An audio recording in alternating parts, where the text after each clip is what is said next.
नमस्ते दोस्तों, मैं अशोक कुमार ठाकुर, संस्थापक मुनि इंटरनेशनल स्कूल, आज आपसे दो बातें करना चाहता था। दोस्तों, हर मुश्किल का हल है, इसीलिए मानव के पास संभावना और संभव का बल है। मैं अक्सर सोचता था कि देश का नागरिक इस देश और राष्ट्र के लिए कितना समय दे पाता है, क्योंकि जिंदगी के आरंभिक 25 वर्ष उसकी शिक्षा के लिए, 10 वर्ष उसको अपने कार्य, अनुभव और व्यापार के लिए, 35 वर्ष पार हो जाते हैं, फिर अगले 20 वर्ष उसको अपने व्यापार और कार्य में स्थापना, और अंतिम 5 वर्ष उसके 25वें में अपने परिवार और स्वयं की आर्थिक सुरक्षा को सुनिश्चित करने के लिए 60 साल पूरे हो जाते हैं। उसके बाद समाज का संसाधन और समाज के लोग इस बुढ़ापे की रक्षा में लग जाते हैं। तो ये देश का नागरिक देश को देता क्या है? क्यों ना इसको ठीक किया जाए? क्योंकि इस दुनिया में खाली आए थे और खाली चले गए, तो करने क्या आए थे? फैमिली वार्मिंग और ग्लोबल वार्मिंग देने के लिए? दोस्तों, इसी को हमें सिंक्रोनाइज करना पड़ेगा, जिसके लिए मैंने स्कूल में 2006 में एक रिसर्च एंड डेवलपमेंट एस्टेब्लिश किया था। असल में याद करने में और याद बनाए रखने में समय ज्यादा लगता है, परंतु समझने में बहुत कम।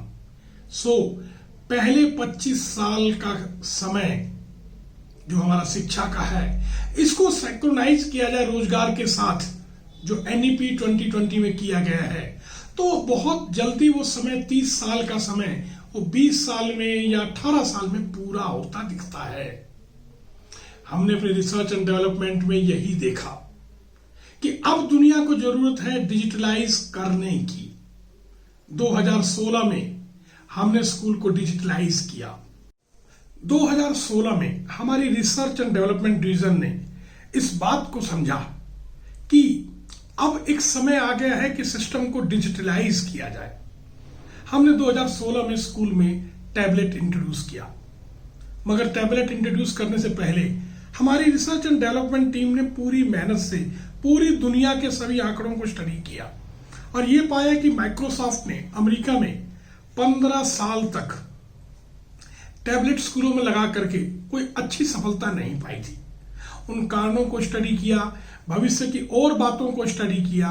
हमने जब टैबलेट इंट्रोड्यूस किया तो हमने कुछ प्रिकॉशन रखे, जैसे उसमें इंटरनेट ब्लॉक किया, उसमें कैलकुलेटर ब्लॉक किया, उसमें कॉलिंग ब्लॉक करी, इस तरह की चीजों को ब्लॉक किया और शेयरिंग को एग्जिस्ट रहने दिया। दोस्तों, शुरुआत में बच्चों को तकलीफ हुई, क्योंकि सीधा हार्ड कॉपी से टैबलेट के ऊपर सॉफ्ट कॉपी पर शुरू में दिक्कत हुई, मगर यह मानवीय स्वभाव की काबिलियत रहती है कि वो बहुत जल्दी अपने आप को ढाल लेता है। यदि और बच्चों पर किया जाए तो वो और तेजी से यह संभव होता है। माता पिता को दिक्कत रही, माता पिता के पास बहुत सारे क्वेश्चन रहे, परंतु बहुत जल्दी बच्चों ने इसको अडॉप्ट किया और हमने इस टैबलेट में कुछ और जो हमें कार्य करते दौरान अनुभव हुए कि टैबलेट में हमें स्पेयर टैबलेट रखने पड़े। इन टैबलेट के टूटने पर कॉस्ट बढ़ जाती थी। बच्चों को जिम्मेवारी और सिखलाई हार्ड करी। फिर स्कूल में एक इंजीनियर रखा, स्पेयर पार्ट्स रखे, क्योंकि रिपेयर होने में समय लगता था। इन चीजों को करने के बाद मैं सच बताऊं कि जब कोरोना आया और अचानक दुनिया को हार्ड से सॉफ्ट की तरफ जाना पड़ा, हमने हमारी रिसर्च एंड डेवलपमेंट टीम ने जो 2016 में किया था वो सफल होता दिख रहा था, क्योंकि हम हर एक परिस्थिति के लिए तैयार थे। और मैं तो कहता हूं कि थैंक्स कोरोना, आपने कई चीजों को जिनमें कमजोरियां थी उनके इम्यून को स्ट्रांग किया और कई नए आयाम खोले, कई नई डोमेन खोले, जिसमें डिजिटलाइजेशन बहुत जरूरी था। शायद दुनिया डिजिटलाइज स्लो हो रही थी, जिसको कोरोना ने फास्ट कर दिया और सिस्टम की बहुत समीक्षा करने का भी मौका मिला। मूल्यांकन और समीक्षा करने से हमें यह लगा कि बहुत सी चीजें व्यर्थ भी हो रही थी। जिसने कोरोना ने हमारे को तेजी से सबक दिया और उसको जिंदगी का एक रास्ता बना दिया।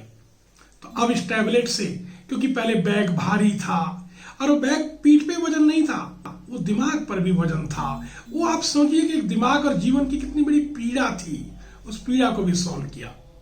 दोस्तों, मैं यही कहना चाहता हूं कि आओ इस देश और राष्ट्र के लिए भी कुछ समय निकालें, इन सबको मर्ज करते हुए, टेक्नोलॉजी और समझ को आगे बढ़ाते हुए इस पूरे सिस्टम को समयानुकूल और युगानुकूल करके इस देश और राष्ट्र की संस्कृति और सभ्यता को बचाएं और एक स्वस्थ परंपरा बनाएं। नहीं तो हम सिर्फ दोष देंगे कि ऐसा नहीं हुआ, वैसा नहीं हुआ, मगर लोग पूछेंगे तो सही कि भागीदारी तुम्हारी क्या थी। मैं इतना ही कहना चाहता हूं दोस्तों। धन्यवाद।